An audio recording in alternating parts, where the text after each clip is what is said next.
네, 마감 전에 스포트 올려보도록 하겠습니다. 마감 스포트 시간으로 이어가도록 할 텐데요.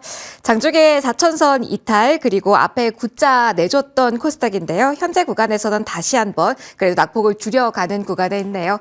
종목들에서도 눈에 띄는 거래 포인트 나타날까요? 그 포인트들 지금부터 자세하게 이야기해보도록 하겠습니다. 자, 오늘 함께해 주실 두 분 소개해 드릴게요. 미래경제연구소 정태근 이사 그리고 퍼스트프라임 리서치 이동근 대표 나와 주셨습니다. 두 분 어서 오십시오. 네, 반갑습니다. 반갑습니다. 자, 오늘도 까다롭고 난이도 높은 시장 분위기 이어지고 있습니다. 각계 전투 양상이기 때문에 종목에 대한 힘을 좀 챙겨봐야 될 것 같은데요. 오늘 SK 하이닉스 이야기 장 전부터 많이 들으셨을 겁니다. SK 하이닉스 지금 다시 빨간불로 상승 탄력을 강화해 나가는 구간에 있거든요. 오늘 어떻게 봐야 될까요? SK 하이닉스 이야기로 시작해 보도록 하겠습니다. 악재한다면 오라클 그리고 호재한다면 마이크론입니다. 한시 구간만 하더라도 악재가 조금 더 민감한가 했는데 지금 물음표이거든요. 정태근 이사님과 가지고 있는 펀더멘털 측면 먼저 조명해 보도록 하겠습니다. 오늘 좀 주춤하다가 종가 지금 임박해 오는 구간에서 하이닉스 다시 힘을 냅니다. 경고 종목인데도 다시 힘을 내는 이 구간을 어떻게 볼 수 있을까요?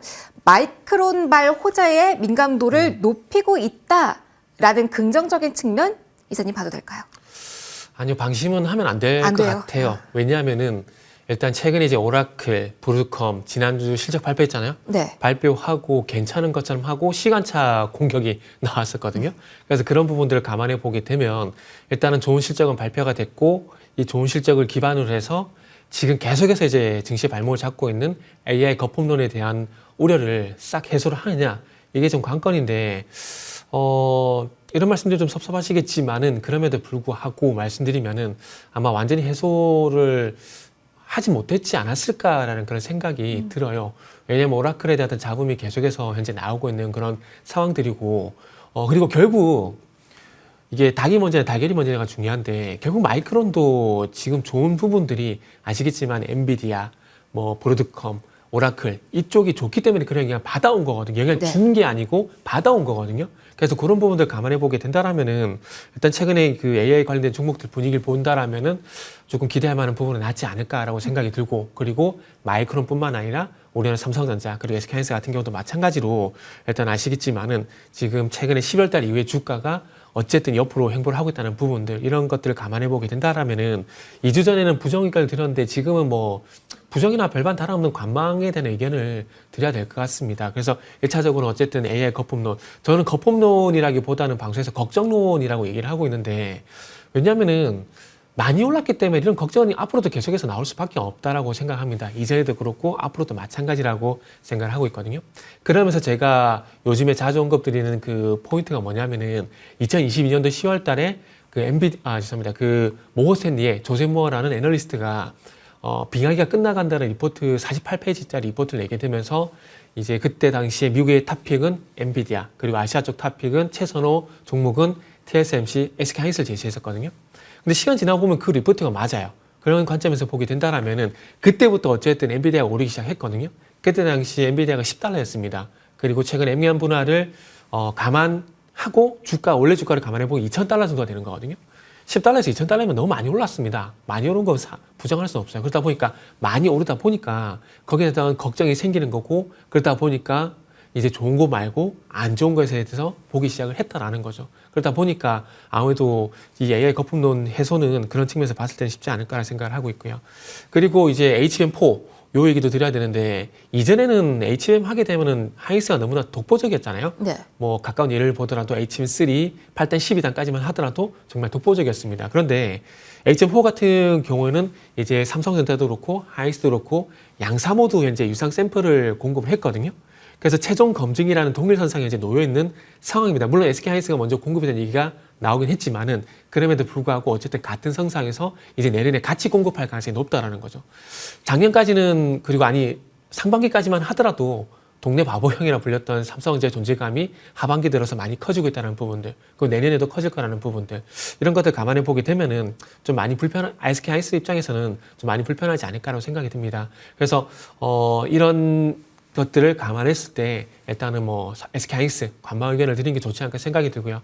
지난번에 우스갯소리 한번 드렸는데 지금 시장에서 디램 ETF가 있으면 얼마나 좋을까라는 그 생각을 했었는데 디램이 오늘 또 확인해 보니까 $20를 돌파했습니다.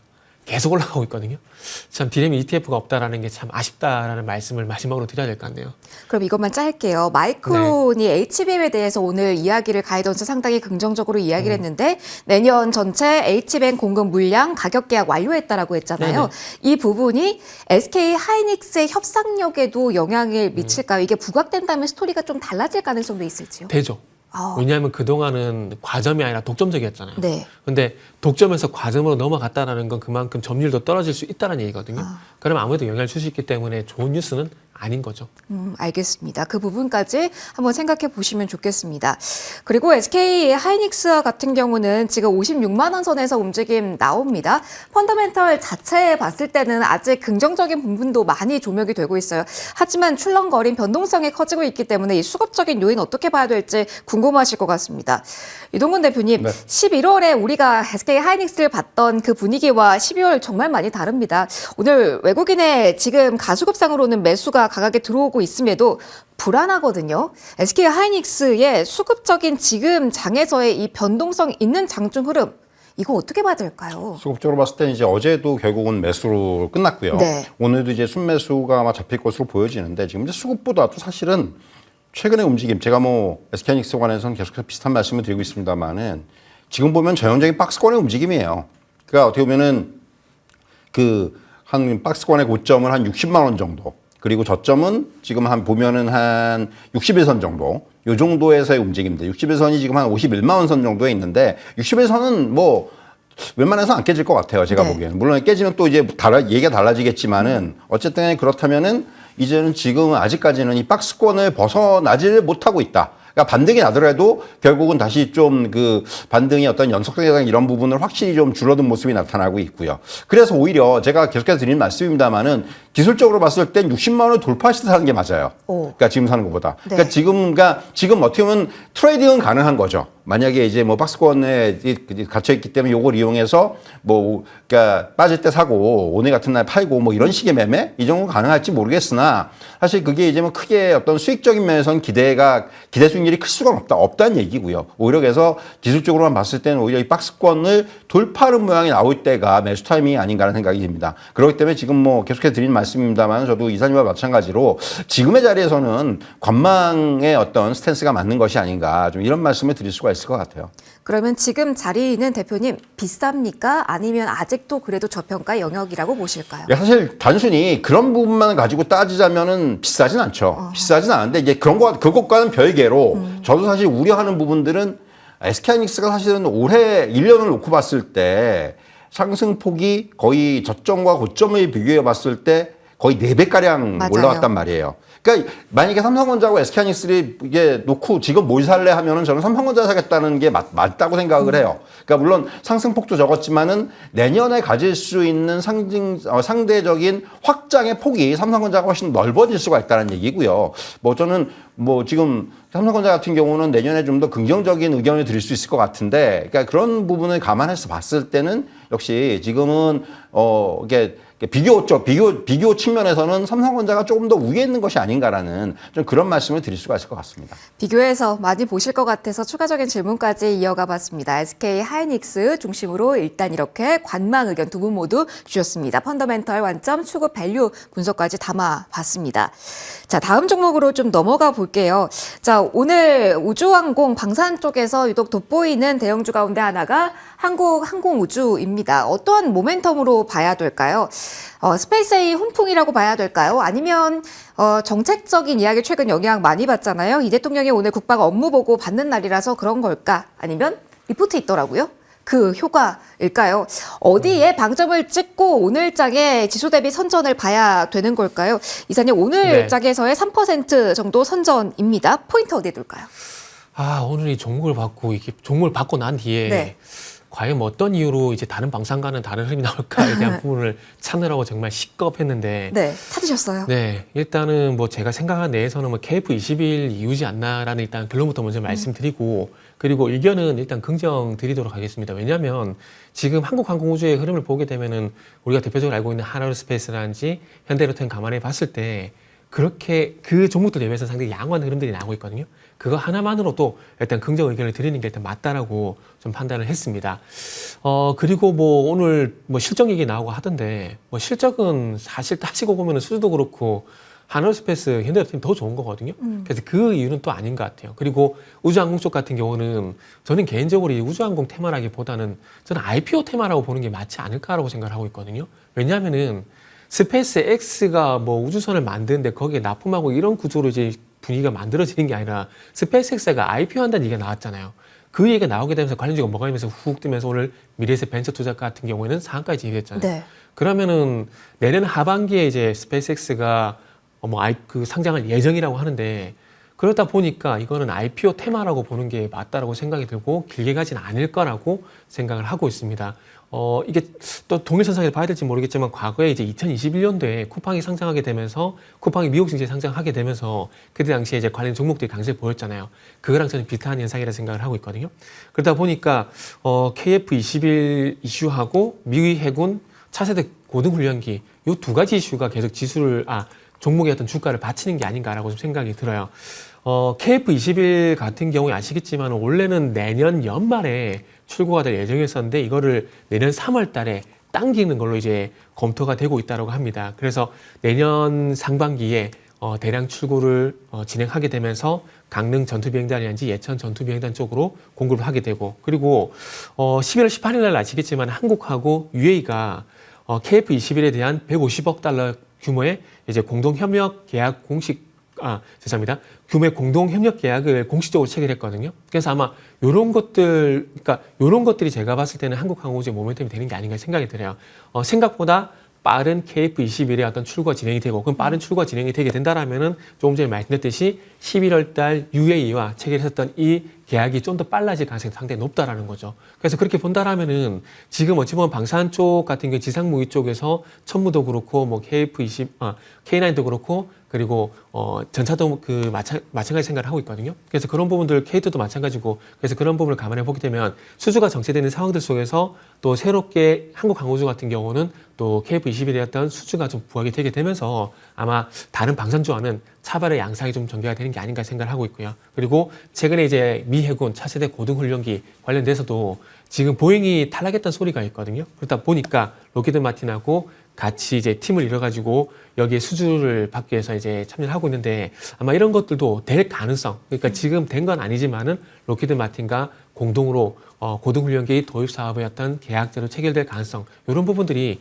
부각이 되게 되면서 주가를 계속해서 우상향시키는 게 아닌가.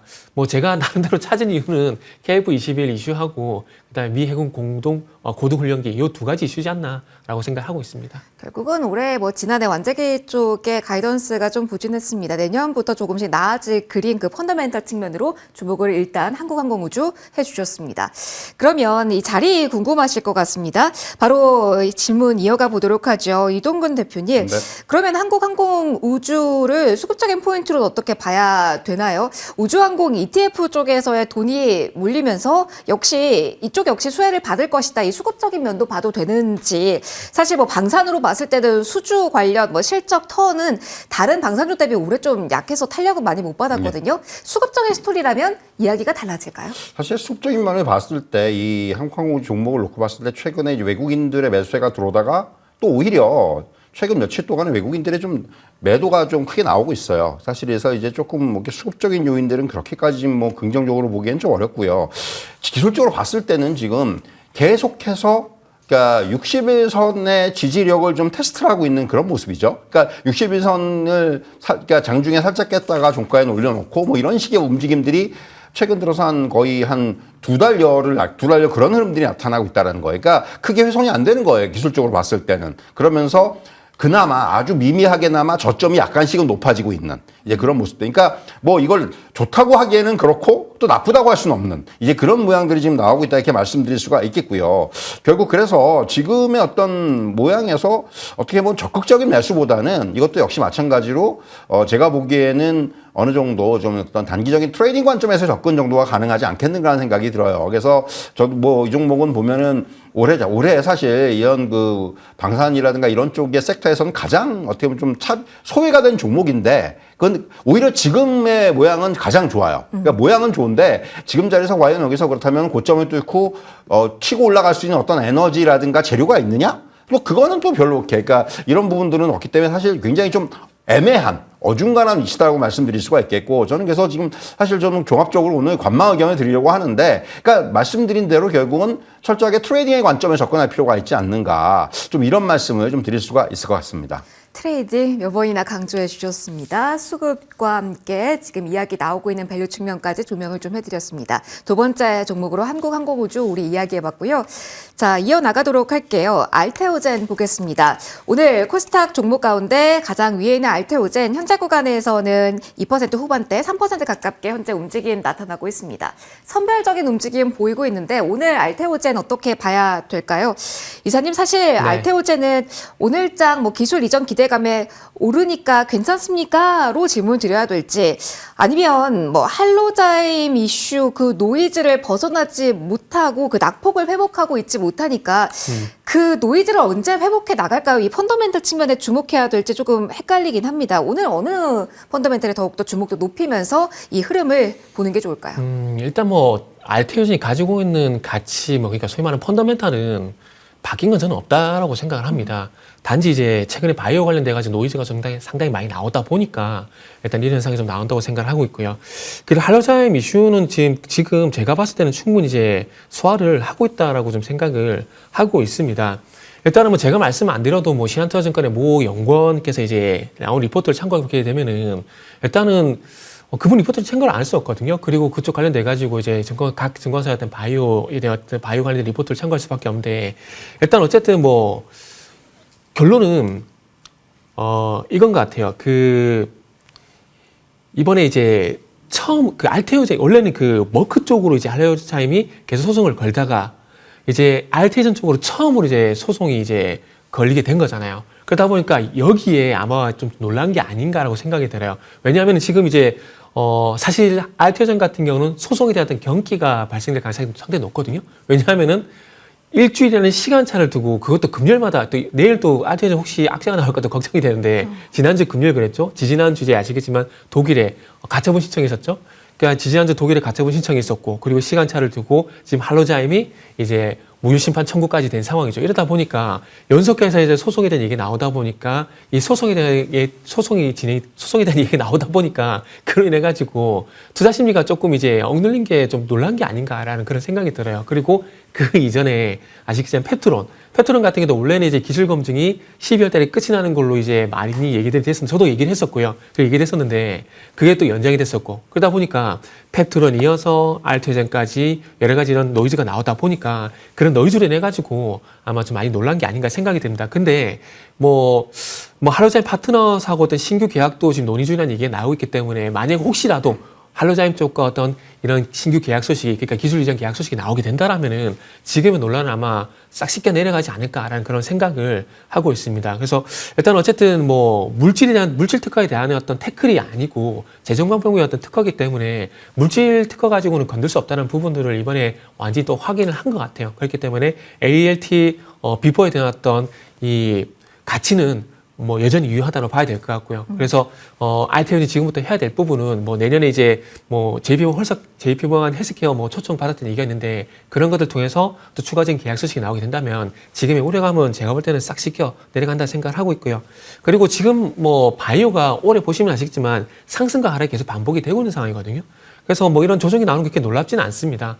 뭐 작년 7월달부터 10월달처럼 만약에 바이오가 주장창 가다가 이런 이슈가 나왔다. 그러면 말이 달라지겠지만 올해 전체적으로 봤을 때 바이오는 상승 하락이 계속 반복되면서 우상이 하고 있는 그런 흐름이기 때문에 뭐 상승 구간 속에 일시적인 노이즈다라고 생각하시면은 무방하다 생각이 들고요.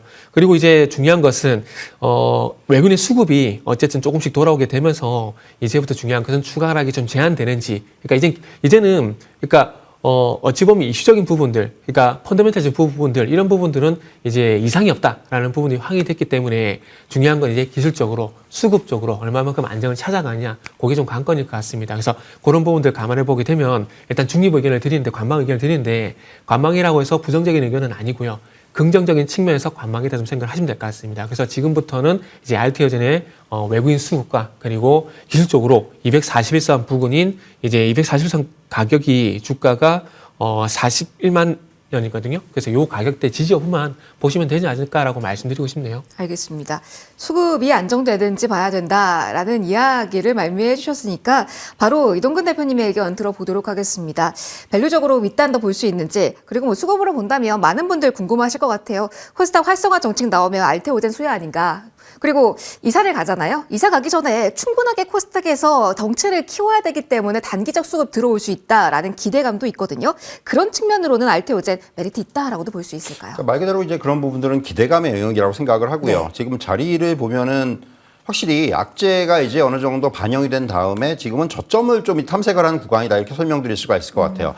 지난 올해 보면은, 최근에 어떤 흐름을 보면은 8월 달에 저점, 그리고 10월 달에 저점, 지금 요번에 저점 거의 비슷한 위치에 형성이 되고 있다. 이게 여기서 더 추가적인 하락만 하지 않으면은 일단 이전에 두 번의 저점을 깨지 않고서 일단은 이 어떤 그 하락이 좀 마무리가 되지 않겠는가라는 생각이 듭니다. 그래서 일단은 지금 당장은 좀 더 지켜봐야 되겠지만은, 저도 사실은 관망의 의견이긴 한데, 네. 저도 이렇게 부정적인 관망의 의견은 아니에요. 이제 이 정도면은 어느 정도 요번 이제 그 노이즈로 인한 가격 조정은 이 정도면 이제 마무리 국면이 아닌가라는 생각이 들고요. 그래서 이제 앞에서 이제 이사님도 말씀했지만, 저도 사실은 지금 40만 원, 41만 원 선 정도에서의 어떤 그 지지가 확인이 되고, 여기서 좀 오늘 이제 어쨌든 간에 양봉이 나고 있고, 이제 소위 말하는 이제 그 턴어라운드 하는 모습이 나온다면은 이제 오히려 알테오젠에 대해서는 좀 긍정적으로 볼 수도 있어요. 근데 이것은 조금 더 한 다음 주 정도까지 확인해 봐야 될 것 같고요. 그런 것들이 확인이 된다라면은 거기서부터는 기술적으로 봤을 때도 접근이 가능한 자리가 되지 않겠는가, 이런 말씀을 좀 드릴 수가 있을 것 같고요. 그런 의미에서 이제 오늘은 관망이고요. 근데 이제 어쨌든 간에 그런 그 추가적인 어떤 그런 그 바닥 확인의 그런 모습들이 나온다면은 그때는 조금 또 오히려 의견이 달라질 수도 있다, 이런 말씀을 드릴 수가 있을 것 같습니다. 일단은 두 분 모두 긍정적인 관망 의견 주셨습니다. 40만 원 선 부분에서 일단 저점 지지 여부 이번 주 후반 그리고 다음 주 초반 조금 더 확인 저희도 해보도록 하겠습니다. 두 번째 이야기까지 들어봤고요. 알테오젠 저희 담아봤습니다. 다음 종목 넘어갈게요. 네 번째 종목, 오늘 지수 전체 그리고 섹터 전체에 상당히 부담으로 작용하고 있는 LG 에너지 솔루션 이야기해야 될 것 같습니다. 반전을 전혀 하지 못하고 더 고개를 숙입니다. 현재 LG 에너지 솔루션 9% 장중 저점 부근의 하락폭입니다. 포드발 충격파 그대로 받고 있습니다. 정태근 이사님, 네. 이 이슈 어떻게 봐야 될까요? 초반부터 유럽 쪽에서의 전략 변화, 포드의 전략 변화 이야기들 나오는 가운데 이렇게 구체적인 해지 이야기까지 나왔습니다. K배터리 전반적인 가동률 저하 영향까지 봐야 되는지, 아니면 최근은 전기차가 아니라 ESS로 올라와 있기 때문에 조금 더 차별화된 시선을 지금 가질 수 있는지 이야기 들려주시죠. 뭐 저는 개인적으로 좀 너무 과하다라고 좀 생각을 하고 있고, 그러니까 주식이 어려운 게 이런 것 같아요. 언제는 좋은 거 봤다가 언제는 안 좋은 거 봤다가 이게 왔다 갔다 하는 게 정말 주식할 때 어려운 부분인데, 생각해 보세요. 올 연초 이후에 2차전지를 보게 되면은 ESS 계속 얘기 나오게 되면서 그쪽으로 LG 엔솔이 이제 수주를 받아가게 되고, 그러면서 그와 연관된 ESS 관련 기업들이 주가 좀 강세가 있었잖아요. 그리고 최근에 벤츠 쪽으로도 계약 소식이 있었고요. 그러니까 그때는 좋은 거 보고 지금부터 이제 안 좋은 거 보는 거예요. 그러니까 이게 너무나 이제 주식할 때 힘들게 하는 부분들인 거죠. 그러다 보니까 개인적으로 좀 이게 좀 과하다고 생각을 하고 있고, 그리고 만약에 물론 아직까지 이제 2차 전지 내에서 전기차가 차지하는 비중이 상당히 큽니다. 뭐 기가와트 수준으로 보게 되면은 전기차 300기가와트 정도면은 ESS는 아직 90기가와트 정도밖에 안 되기 때문에 3분의 1 수준이기 때문에 이런 소식이 나오게 되면은 당연히 악재는 맞습니다. 맞는데 중요한 건, 만약에 지금 이제 LG 엔솔이, LG 엔솔 포함해서 2차전지 업체들이 전기차 외에 다른 매출처가 없다, 이러면은 이런 해지 소식에 이런 하락이 나오는 게 저는 맞다라고 좀 보는데, 지금 어쨌든 뭐 올 연초 이후부터 아시겠지만 LG 엔솔 같은 경우는 기업 이름이 갑자기 생각이 안 나는데 우주항공 쪽으로도 이제 우선 쪽으로도 배터리 공급 소식이 있었고 그리고 네. 미국 쪽으로 ESS 테슬라 쪽 해가지고 계속 ESS 공급 소식이 있었잖아요. 그 최근에 벤츠 소식도 마찬가지고요. 제가 이걸 왜 짚냐면은 그러니까 전기차 캐즘이 있기 때문에 매출처 다변을 그냥 해왔다라는 겁니다. 근데 그게 오늘 이제 포드와 계약 해지 소식으로 완전 싹 그냥 씻겨 내려가는 것 같아서 싹 없어지는 것 같아서 그게 참 제가 볼 때는 안타까운 것 같아요. 근데 중요한 건 또 이러다가 내년 넘어가서 또 신효과 나와서 분위기 좋아지게 되면은 아마 또 자그마한 계약 소식 나오게 되면 또 이제 좋게 이제 주가가 반응할 거라는 거. 그래서 그런 부분이 저는 올 거라고 생각이 들기 때문에 지금의 어떤 주가를 좀 과하다고 생각을 하고 있고 그러다 보니까 저는 이제 저가 매수를 생각해야 되지 탈출할 구간은 절대 아니라고 생각하고 있습니다. 그리고 그렇게 생각하는 근거 중에 또 하나가 뭐냐면 최근에 이제 그 핵심 광물 가격이 조금씩 올라오고 있거든요. 네. 제가 날마다 이제 두 가지는 습관처럼 확인하고 있는 게 두 가지인데 아까 전에 그 말씀드렸듯이 디램 현물가 시 20달러 돌파했다가 말씀드렸잖아요. 그리고 하나는 뭐냐면은 중국의 탄산리튬 선물 가격이거든요. 지금 중국의 탄산리튬 선물 가격이 10만 8천 위안을 돌파를 했어요. 이걸 왜 봐야 되냐면은 1차적으로는 탄산리튬의 손익분기점이 얼마냐면은 톤당 10만 위안입니다. 그러니까 손익분기점 넘었다는 얘기예요. 그럼 적어도 안 좋게 보더라도 이제는 역내기 현상, 그러니까 역마진이 없을 가능성이 상당히 높은 거고 조금 좋게 해석을 하게 되면은 이제는 이게 역내기가 아니라 이제는 수익으로 넘어가는 그런 단계라는 거죠. 왜냐하면은 핵심 광물에 대한 가격이 올라가게 되면 이거를 가격으로 전이가 가능한 거거든요. 네. 그런 현상이 지금 중국에서 이미 나오고 있어요. 중국 같은 경우는 LFP 양극재 업체들이 톤당 2,000위안에서 3,000위안 정도 가격 인상을 이제 진행을 하고 있습니다. 이렇게 가격 인상을 한 이유가 뭐냐면은 탄산리튬 같은 원재료 가격이 올라가고 있는 이유가 첫 번째고요. 두 번째는 ESS 쪽으로 수요가 확대가 되고 있고 그리고 이런 가격 상승 흐름이 그러니까 LFP 양극재입니다. LFP 양극재인데 양극재 이 가격이 내년 4분기까지 또 이어질 가능성이 높다고 평가를 하고 있는 거예요. 그러니까 지금 좋아지는 부분이 방금 말씀드렸듯이 좋아지는 부분이 있는데 분명히 이건 안 보는 것 같아요. 그러니까 이게 결국 이제 시장의 전반적인 분위기가 좀 안 좋다 보니까 안 좋은 쪽으로 너무 도달하게 좀 나오는 것 같고 그리고 만약에 진짜 제가 말씀드린 대로 내려가서 2차전지 분위기가 좋아지게 된다라면은 분명히 올해 10월 달에 그랬던 것처럼 탄산리튬 가격 상승하는 이슈가 다시 또 반영이 될 거고 그리고 LFP 양극재 기업들의 가격 인상 얘기가 분명히 저는 나올 거라고 봅니다. 그래서 그런 관점에서 보게 된다라면은 지금의 어떤 2차전지 어떤 시점을 보게 된다라면은 모르겠어요. 저는 공포에 매도할 구간은 적어도 아니다라는 판단이 들어서 저는 긍정 의견 좀 드리고 싶습니다. 그럼 LG 에너지 솔루션 포함해서 오늘 과하다고 생각되는 쪽은 전체적으로 매수 의견으로 정리를 해도 될까요? 네, 일단은 이렇게 좀 말씀드릴게요. 소위 말하는 CNT 도전제라든지 응급제 쪽 같은 경우는 아직 시간이 걸릴 것 같아요. 네. 그러다 보니까 그 핵심 광물 관련된 이렇게 리튬 관련된 그러니까 양극재 기업들 있잖아요. 소재 기업들. 그쪽으로 제한시켜서 먼저 좀 보는 게 좋을 것 같아요. 압축 좀 네. 시켜주셨습니다. 자, 그러면 이게 가장 궁금하실 겁니다. 그래서 같은 결에 질문이 될 것 같습니다. 이동균 대표님, 많이 더 빠지고 있는 현재 구간입니다. LG 에너지 솔루션 지금 보셨을 때 어떻습니까? 과해요? 아니면 조금 더 지금 비가 많이 내리고 있으니까 쓸려 내려갈까 봐 위험하니까 지금은 진입하면 안 될까요? 시장의 분위기라는 측면을 고려해야 될 것 같고요. 일단 뭐 지금 시장이 전반적으로 좀 약한 부분이 아마 작용한 측면이 있고 저도 하락이 과하다는 부분엔 동의를 하고요. 근데 다만 결국 이 악재의 영향력이 가볍지는 않아요. 지금 뭐 이제 작년에 매출 규모라든가 이런 부분을 봤을 때 네. 이런 강도라든가 영향력이 이렇게 좀 약간 꽤 그래도 영향을 줄 수 있는 부분이기 때문에 그래서 이제 그런 부분들이 아마 작용을 한 측면이 있겠고 일단 그래서 뭐 이제 하락이 어느 선에서 이제 멈출지를 봐야 될 것 같아요. 오늘 이제 뭐 지금 반등 다운 반등 못하고 하락을 하고 있는데 이런 흐름들이 언제까지 이어질지 그리고 그 바닥이 어느 정도일지 지금 그냥 단순히 기술적으로만 보면은 이전의 저점을 갖다 우리가 한 35만 원 정도를 제시해 드릴 수가 있을 것 같아요. 이전에 이거는 굉장히 오랫동안 기었던 자리예요. 옆으로 횡보했던 자리고 그리고 이전에 우리가 한 12월 8일 정도에 그때 한번 아주 묘한 장대 양봉이 난 적이 있어요. 그러니까 굉장히 그날 보면은 변동성이 강했던 적이 있는데 그때 저점이 35만 원이에요. 그렇기 때문에 그 부분이 과연 깰지 여부. 이 부분을 좀 봐야 될 것 같습니다. 이전에 우리가 횡보를 했던 구간이고 이전에 어떤 변동성이 컸던 구간의 저점이기 때문에 그 점을 깰지 여부를 갖다 먼저 확인을 해야 될 것 같고요. 그래서 이제 일단은 그런 부분들 그리고 또한 말씀드린 대로 악재의 영향력이 어느 정도 조금은 이제 시장에서 반영이 됐다고 생각을 해야 된다는 거죠. 그 부분까지 감안한다면은 저는 기술적으로 봤을 때는 오늘의 자리는 사실은 저도 빠르게 매도해야 될 자리보다는 일단은 좀 봐야 된다. 그러니까 추가적인 하락이 나오더라도 지금은 지켜봐야 되는 구간이다. 이런 말씀을 좀 드릴 수가 있겠고요. 그래서 종합적으로 봤을 때는 관망 의견 드리도록 하겠습니다. 알겠습니다. 관망으로 정리해 드렸습니다. 로봇 궁금하실 것 같아서 시간은 충분치 않은데 저희가 포인트만 좀 드려보려고 합니다. 계속 순환매 관점에서 봐도 될까요? SBB테크 오늘 핵심만 좀 들어보도록 하겠습니다. 정태근 이사님 네. 콕콕 집어주신다면 SBB테크 오늘 그래도 강하거든요. 윗꼬리가 달렸긴 하지만 로봇 계속 메리트 있습니까? 자꾸 제가 기술적인 얘기를 자꾸 설넘어서 정말 죄송한데 일단은 기술적인 부분은 조금 부짐이 있겠지만 그럼에도 불구하고 일단은 감속기 관련된 기업들은 계속 봐야 될 것 같습니다. 왜냐하면은 결국 휴머노이드가 이슈가 될 수밖에 없거든요. 그래서 그런 관점에서 보게 된다라면은 어쨌든 이제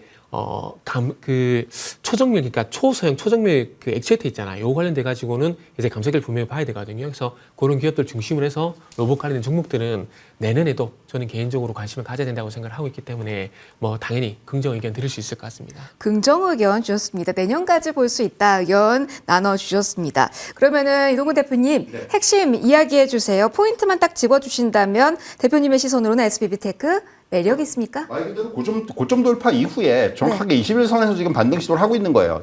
저는 차라리 이제 이 반등 시도에 오늘 어느 정도 성공을 하고 만약에 고점을 다시 트라이 할 때 그때가 매수 시점인 것 같아요. 오히려 오늘보다는. 그러니까 오히려 그러니까 지금의 모양상으로는 고점 돌파 시도가 다시 나와야 되거든요. 그럼 오히려 그때가 매수 시점이 될 수가 있고 그럼 다시 신고가를 경신할 수 있는 가능성이 높기 때문에 오늘 자리에서 사실은 저는 관망이고 차라리 이런 이제 고점 돌파 시도가 나올 때 따라잡는 것이 또 좀 더 나은 전략이 아닌가 좀 이런 말씀을 드려보도록 하겠습니다. 돌파력이 나왔을 때 긍정적으로 보자라는 시선까지 공유해 주셨습니다. 로봇까지 살펴봤고요. 마감 서포트 여기서 마무리 짓도록 하겠습니다. 지금까지 정태근 이사, 이동근 대표 두 분과 함께했습니다. 고맙습니다. 네, 감사합니다.